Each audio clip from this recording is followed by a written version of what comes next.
எல்லாம் புகழும் இறைவனுக்கே.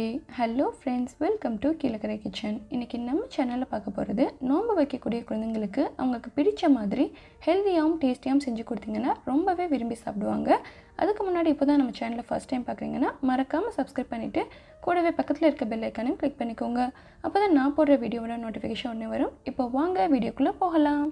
இந்த டிஷ் செய்கிறதுக்கு நான் ஒரு பேன் எடுத்திருக்கேன். இதில் 1 டீஸ்பூன் ஆயில் சேர்த்துக்கிறேன். ஆயில் லைட்டாக ஹீட் ஆனதும் இதில் கட் பண்ணி வச்சுருக்கிற 50 கிராம் பல்லாரி வெங்காயத்தை சேர்த்துக்கிறேன். ரொம்ப சின்னதாக கட் பண்ணிக்கோங்க. இந்த வெங்காயம் லைட்டாக வதங்கினதுக்கப்புறம் இதில் சின்ன சின்னதாக கட் பண்ண 50 கிராம் பீன்ஸ் ஆட் பண்ணிக்கிறேன். பீன்ஸும் லைட்டாக வதங்கணும். ஸோ அதனால் இதை கொஞ்சம் மிக்ஸ் பண்ணி விட்டுக்கலாம். அடுத்ததாக இதில் பொடிசாக நறுக்குன 50 கிராம் கேரட்டை சேர்த்துக்கிறேன். இதுக்கு தேவையான எல்லா வெஜிடபிள்ஸையுமே நம்ம மொத்தமாக சேர்த்து வதக்கணுன்னா ஒன்று வந்து சீக்கிரம் வதங்கிடும், ஒன்று வந்து லேட் ஆகும். ஸோ அதனால் கொஞ்சம் கனமான வெஜிடபிள்ஸை ஃபஸ்ட்டு சேர்த்து இதை வதக்கி விட்டுக்கலாம். அப்புறமா இது கூட குட்டி குட்டியாக கட் பண்ண 25 gram spring onion, 50 gram capsicum, அப்புறம் பொடிசாக கட் பண்ண 50 கிராம் தக்காளியை சேர்த்துக்கிறேன்.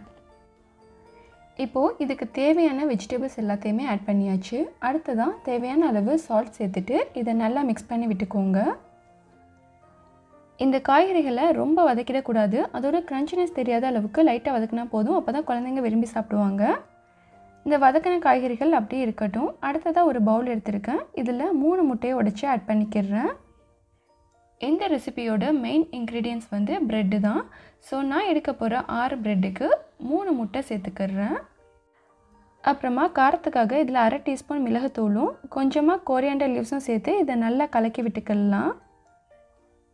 இதில் நம்ம பச்சை மிளகாய் எதுவும் சேர்க்கலை. காரத்துக்காக மிளகுத்தூள் தான் சேர்த்துருக்கோம். அது குழந்தைங்களுக்கு ரொம்ப நல்லது. இப்போ இதை கலக்கியாச்சு. அடுத்ததான் இதில் நம்ம வதக்கி வச்சுருக்கிற வெஜிடபிள்ஸை சேர்த்துக்கலாம். முட்டையோட வெஜிடபிள்ஸ் சேர்த்து இந்த ரெசிபியை செஞ்சு கொடுக்கும்போது இது ரொம்பவே ஹெல்த்தியானது. குழந்தைங்களும் வேணான்னு சொல்லாமல் விரும்பி சாப்பிடுவாங்க. இப்போது இதை நல்லா கலக்கி விட்டுக்கோங்க. இதுக்கு ஆயிலும் அந்தளவுக்கு தேவைப்படாது. குழந்தைங்களுக்கு பிடிச்ச இந்த ரெசிபி பெரியவங்களுக்கு ரொம்ப பிடிக்கும். இப்போது இந்த கலவை அப்படி இருக்கட்டும். அடுத்ததாக நம்ம ப்ரெட்டை ரெடி பண்ணிக்கிடலாம். இதை ப்ரிப்பேர் பண்ணுறதுக்கு நான் 6 சாண்ட்விச் ப்ரெட் எடுத்திருக்கேன். பட் இன்றைக்கி நான் வந்து 4 ப்ரெட்டில் உங்களுக்கு சொல்லித்தரேன். நம்ம ப்ரிப்பேர் பண்ண கலவை வந்து 6 ப்ரெட்டுக்கு கரெக்டாக வரும். இப்போது இந்த ப்ரெட்டோட சென்டரில் நைஃபை வச்சு இந்த மாதிரி ஸ்கொயர் ஷேப்பில் கட் பண்ணி விட்டுக்கோங்க. கட் பண்ண இந்த போர்ஷனை நீங்கள் இந்த மாதிரி கீழ் நோக்கி தள்ளி விட்டிங்கன்னா சென்டர் போர்ஷன் வந்து எம்டி ஆகிடும். இப்போ நான் உங்களுக்கு எடுத்து காமிக்கிறேன் பாருங்கள். இந்த மாதிரி ஆயிடும். இதே மாதிரி நம்ம எல்லா ப்ரெட்டையுமே வந்து கட் பண்ணி எடுத்துக்கலாம். அடுத்ததாக இந்த ப்ரெட்டை போட்டு எடுக்கிறதுக்கு நான் திரும்பவும் தவா எடுத்திருக்கேன். இதில் கொஞ்சமாக பட்டர் சேர்த்துக்கலாம். இந்த பட்டர் நல்லா உருகினதுக்கப்புறம் இந்த மாதிரி ஸ்ப்ரெட் பண்ணி விட்டுக்கோங்க. அடுத்ததாக நம்ம கட் பண்ணி வச்சுருக்கிற இந்த ப்ரெட்டை இதில் சேர்த்துக்கலாம். இந்த ப்ரெட்டோட எம்டி பிளேஸில் நம்ம ப்ரிப்பேர் பண்ணி வச்சுருக்கிற இந்த எக் கலவையை சேர்த்துக்கலாம். அப்புறமா இதுக்கு மேலே கொஞ்சமாக செடார் சீஸ் சேர்த்துக்கிறேன். உங்கள்கிட்ட மோசரல்லா சீஸ் இருந்தால் அதை கூட சேர்த்துக்கலாம். இந்த எக் கலவை வந்து அந்த ஸ்பேஸை கவர் பண்ணால் போதும். அந்த ஹைட் அளவுக்கு ஊற்ற வேண்டிய அவசியம் இல்லை. அடுத்ததாக இதில் சீஸ் ஸ்லைஸை சேர்த்துக்கிறேன்.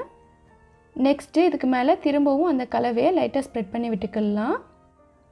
ஃபைனலாக இதுக்கு மேலே நம்ம கட் பண்ணி எடுத்து வச்சுருக்கிற அந்த ப்ரெட்டை சென்டரில் வச்சுருங்க. இப்போ இதை நல்லா ப்ரெஸ் பண்ணி விட்டுக்கோங்க. இந்த மாதிரி செய்கிறதுனால நம்ம லாஸ்ட்டாக வைக்கிற ப்ரெட்டு தனியாக நிற்குமோ அப்படின்லாம் நீங்கள் நினைக்க வேணாம். இந்த மாதிரி ப்ரெஸ் பண்ணும்போது அது நல்லாவே வந்து உள்ளே அமுங்கிரும்.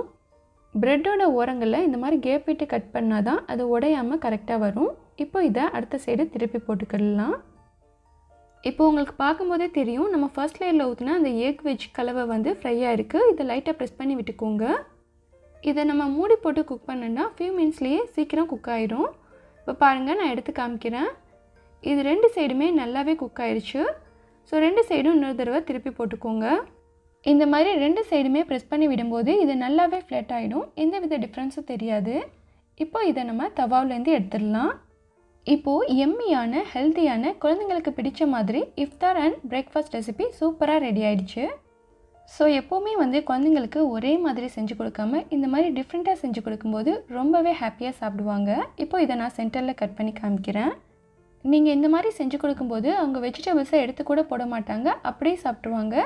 ஸோ கண்டிப்பாக அவங்க எல்லாருக்குமே இந்த வீடியோ பிடிச்சிருக்குன்னு நினைக்கிறேன். வீடியோ பிடிச்சிருந்தா please like, comment, share and subscribe my channel. Thank you.